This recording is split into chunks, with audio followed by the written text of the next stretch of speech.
आचार्य जी प्रणाम।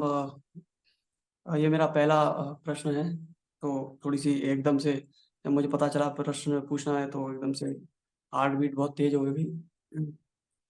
आचार्य जी मेरा प्रश्न ये है कि आपने बोला कि जब झूठी स्पष्टता कई बार मुझे भी आ जाती है। आपने बोला है कि झूठी स्पष्टता घातक साबित होती है, कई बार हमें लगता है कि हमें समझ में आ गया है। तो मैं इस तरह से देखता हूँ आचार्य जी, जैसे कभी-कभी ये भी लगता है कि अगर ज्ञान कर्म नहीं बन पा रहा है, तो फिर वो ज्ञान है नहीं असलियत में। तो मैं देखता हूँ कि मेरा जो ज्ञान है, जितना भी मैंने अभी तक गीता के सेशनों से सीखा है, वो कर्म तो मैं देखता हूँ कि कहीं न कहीं नहीं बन पा रहा है। तो मैं देखता हूँ कि जब अभी तक मैंने इतने सारे गीता सेशन अटेंड किए और मेरे इतना जाना है, इतनी बार आप इतने कई सारे श्लोक जाने हैं, तब भी कर्म नहीं बन पा रहा है, तो एक कई-कई बार अंदर से विरोधाभास भी आता है कि मतलब अभी तक अगर कर्म नहीं बन पा रहा है, तो क्या भरोसा कि आगे कर्म बन पाएगा। तो मतलब कई बार ऐसा लगता है कि छोड़ दूँ, आगे ना जाऊँ, आगे ना करूँ, इस तरह के मन में ये तो इस पे निर्भर करता है कि प्रेम कितना है अपने आप से। बिल्कुल छोड़ सकते हो, और इस बात की बिल्कुल कोई निश्चितता नहीं है कि अभी नहीं समझ में आया है तो आगे भी समझ में आएगा। जब अपना कोई बीमार होता है और वहाँ पर डॉक्टर बोलता है बचने की 10% संभावना है, तो और ज़ोर लगाते हो उसको बचाने के लिए, या कहते हो जब 90% इसको मरना ही है तो अभी मरे, छोड़ दो? क्या करते हो? बचाते हैं आचार्य जी। तो अपनों को बचाओगे और अपने आप को नहीं बचाओगे, जी। तो क्या जवाब दें फिर? ये तो प्रेम की बात है कि स्वयं से प्रेम कितना है। और इसमें हम कोई आपको झूठे भरोसे में रखना नहीं चाहते कि जी राह बहुत सरल है, आसान है, कल परसों हो ही जाएगा मामला। बल्कि मैं तो कह रहा हूँ, आपको लग रहा हो कि आसान है तो चेत जाइए, आसान नहीं है। जिनको लग रहा हो कि सब समझ में आ गया, मैं तो कह रहा हूँ कि उनको ज़्यादा खतरा है जिनको लग रहा है कि आ गया समझ में।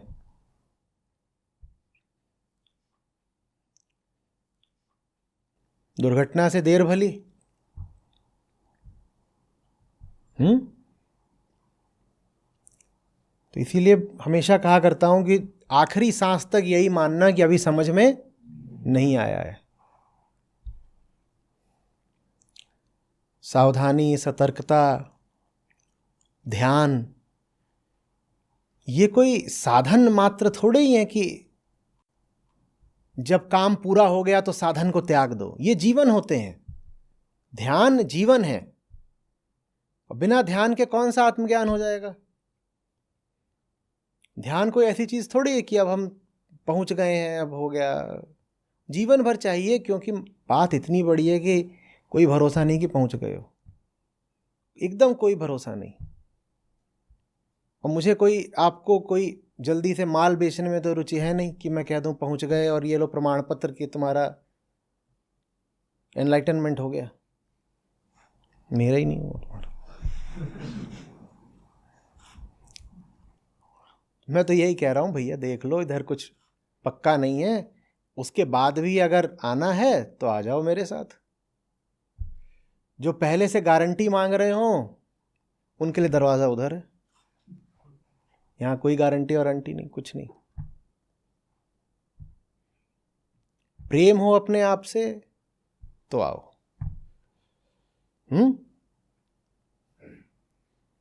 100 तरीके के खतरे उठाते हो। एक एक ये जुआ भी खेल लो।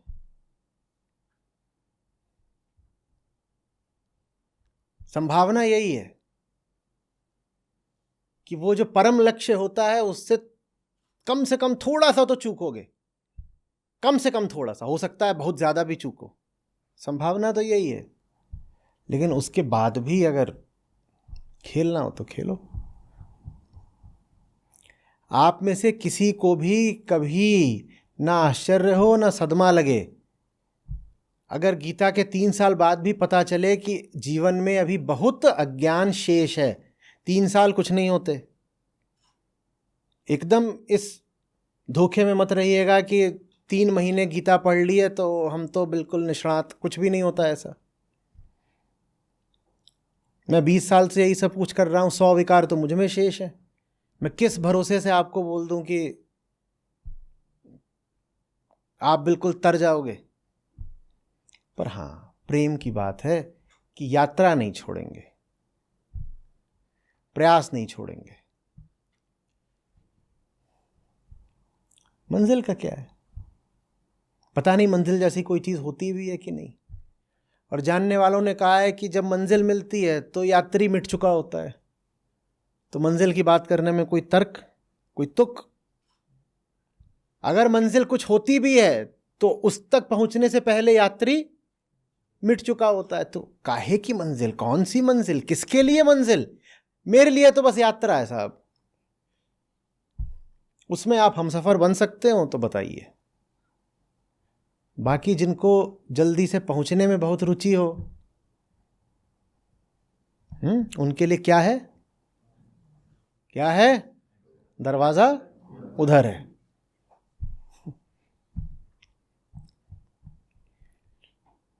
यात्रा लेकिन चुनौतीपूर्ण है और आनंदपूर्ण है। जैसे कोई पहाड़ी रास्ता, आसान नहीं होता ना उस पे चलना, पर आनंद भी तो उसी पे चलने में आता है। ये शहर की इन सुरक्षित और चौड़ी सड़कों पे चलने में क्या मजा है, पर पहाड़ में ढलान है, खाई है एक तरफ और सकरा सा कुछ है, उसमें क्या चुनौती भी है लेकिन साथ में आनंद भी तो वही है। अब शिखर पे पहुंचेंगे कि नहीं पहुंचेंगे, कि कौन जिंदा रहेगा कौन मर चुका होगा, हमें क्या पता।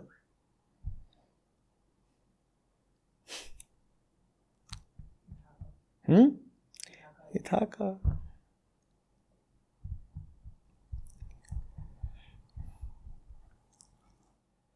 कुछ आ रही है बात समझ में? जल्दी से मुंडी हिल गई फिर से, फट से। सबको ज्ञानी होने की इतनी जल्दी है कि पूछो नहीं। आचार्य जी, जब मैं देखता हूँ कि जैसा मैंने जिस श्लोक में जो पढ़ा उसके बाद जो बताया गया उस तरह से मैंने कर्म नहीं किया, तो मुझे समझ में आता है कि यहाँ गलती मेरी ही है कहीं ना कहीं। जो श्लोक में मैंने सही से मतलब ज्ञान जो आया वो लिया नहीं, तो अंततः फॉल्ट तो मेरा ही है, मुझे समझ में तो आता है। तो इसमें तुमने ऐसी क्या खोज कर ली? ये फॉल्ट तो डिफॉल्ट है, सब में है, बचपन से है, जन्म से है।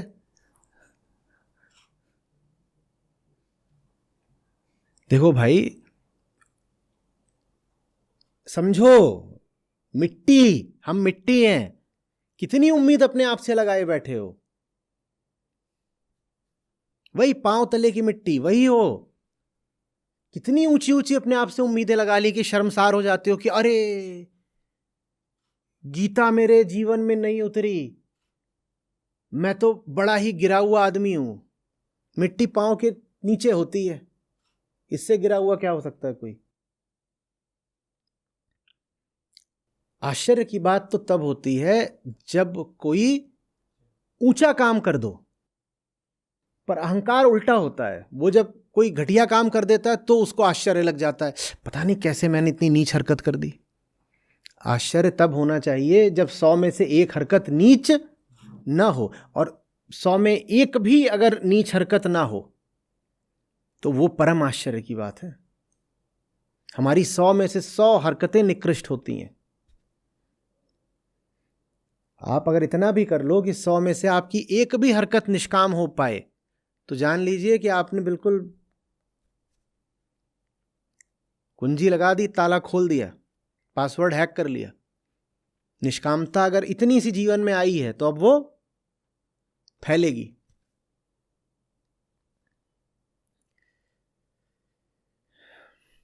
विनम्रता लाइए थोड़ी, और अपना निकृष्ट तामसिक चेहरा बिल्कुल निर्लज्ज होकर देखने की आदत डाल लीजिए। जिनको लाज बहुत आती है वो पाखंडी हो जाते हैं।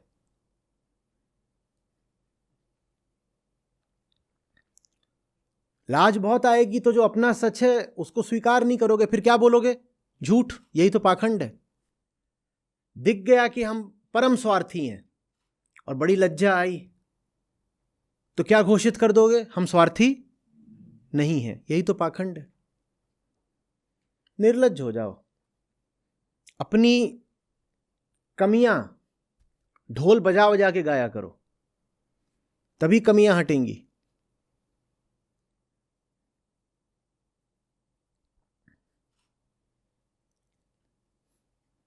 मुझसे कई बार लोगों ने कहा, अब नहीं कहते होता ना, पहले और ज़्यादा कहा करते थे, कहते थे बताइए ना कि आपने क्या पाया, क्या ऊंचाइयां हैं, अपनी खूबियां अच्छाइयां सब लोगों। मैं कहता मैं उल्टा बताऊंगा, मैं बताऊंगा मुझ में कितने दोष हैं, मुझ में कितने विकार हैं। क्योंकि खूबियां तो कोई भी बता सकता है और उसमें किसी का हित नहीं होता। अगर मैं सचमुच चाहता हूं कि मैं आपसे एक संबंध रख रहा हूं, उसमें आपका भला हो, तो मुझे आपको ये दिखाना पड़ेगा कि 100 बीमारियां, बुराइयां, विकार मुझ में हैं। तभी तो आप भी अपने विकार स्वीकार कर पाओगे ना। नहीं तो क्या होगा? आप बोलोगे वो वहां बैठे हुए हैं, उनमें तो कोई खोट है नहीं, तो उनसे हमें सीख क्या मिली? हम में भी कोई खोट नहीं होनी चाहिए।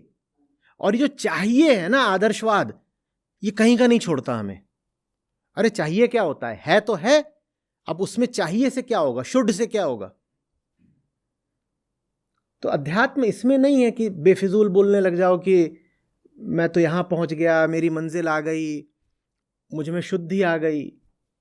आध्यात्मिक आदमी वो है जिसमें एक खोट हो तो अपनी 10 गिनाए।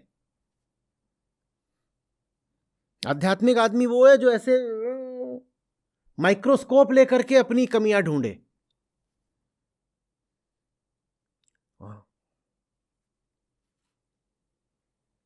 जहां कुछ न भी हो वहां फॉल्स अलार्म बजा दे। फॉल्स अलार्म में कोई दिक्कत?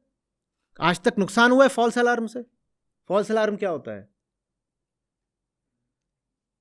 कि गड़बड़ नहीं थी पर तुम्हारे सिस्टम ने ऐसे फ्लैगिंग कर दी कि कुछ, अरे ठीक है सिस्टम ने फ्लैगिंग कर दी तो क्या करोगे? जाके जांच लोगे, पता चले गड़बड़ नहीं, बच गए।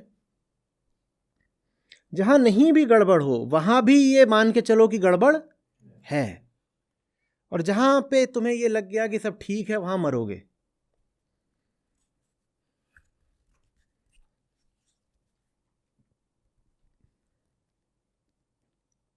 अपने पढ़ाई के दिनों में ना, मैंने जहां भी मान लिया कि कोई पेपर, कोई सब्जेक्ट मेरा पूरी तरह तैयार है, वहां पर मुझे झटका लगा ही लगा। और जहां मेरी अंत तक यही मान्यता रही कि अभी तैयार नहीं है, अभी और देखो, अभी कुछ और है, अभी कुछ और है, वहां अपेक्षाकृत कुछ बेहतर रहा। मैं चाहता हूं यही आप भी लाएं। हमेशा अपने दोष ही गिनाइए और अपने आप को कभी इस लायक बोलिए ही नहीं कि मंजिल मंजिल मंजिल। हां, ये बोलिए इतनी पात्रता मुझ में जरूर है कि यात्रा नहीं छोड़ूंगा। मंजिल की बात मंजिल जाने, हम नहीं जानते, लेकिन इतना पौरुष जरूर है कि चलना तो नहीं छोड़ूंगा, प्रयास नहीं रुकेगा। कुछ मिलेगा नहीं मिलेगा फर्क नहीं पड़ता। निष्कामता यही है ना कि प्रयास पर ध्यान है, प्राप्ति पर नहीं।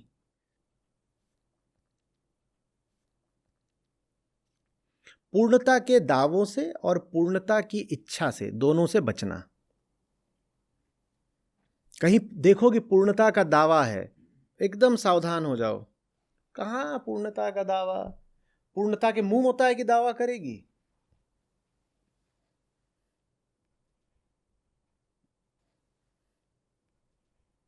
पूर्णता माने परफेक्शन, वो नहीं होता, वो एक विचार है बस।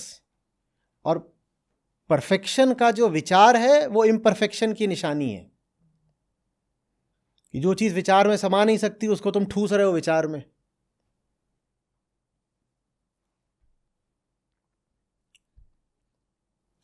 मुसाफिर रहो और मौज करो।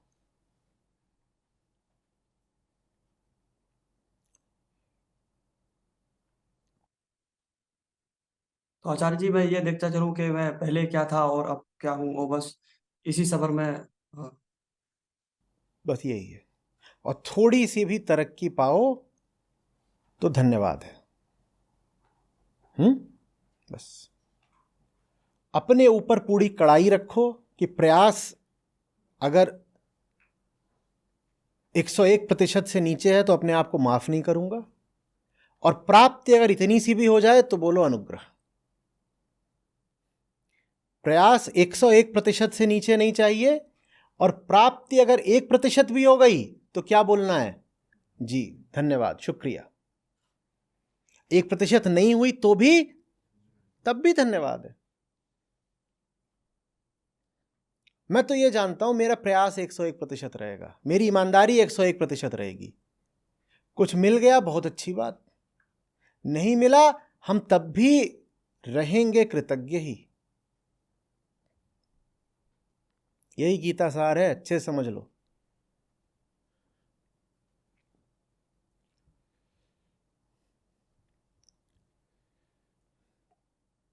और हां, जो मिल जाए कभी ये ना कहना कि प्रयासों का फल मिला है। धन्यवाद का मतलब ही यही होता है कि आपने दिया, आपकी कृपा। ये नहीं होता है कि मैंने इतनी मेहनत करी तो मुझे मिलना ही चाहिए था, मेरा अधिकार है। कुछ मिल गया वो आपके अधिकार की बात नहीं है, बस वो आपको मिल गया, ऐसे रहिए, कृतज्ञ रहिए, अनुग्रहित रहिए, बस हो गया। ठीक है, नहीं मिले तो भी दिल छोटा नहीं करना है। नहीं समझ में आ रहा? अब आचार्य जी हाँ कहूँ तो मैंने इसीलिए तो मैंने सवाल बदल दिया। मैंने कहा नहीं समझ में आ रहा, अब जल्दी से हाँ बोला करो। अब जल्दी से हाँ बोलने में अहंकार आड़े आते कहते। नहीं आ रहा समझ में?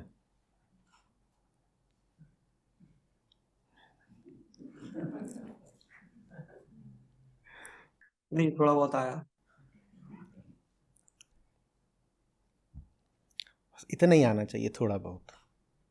थोड़ा बहुत में भी थोड़ा बहुत रहे, बहुत थोड़ा रहे।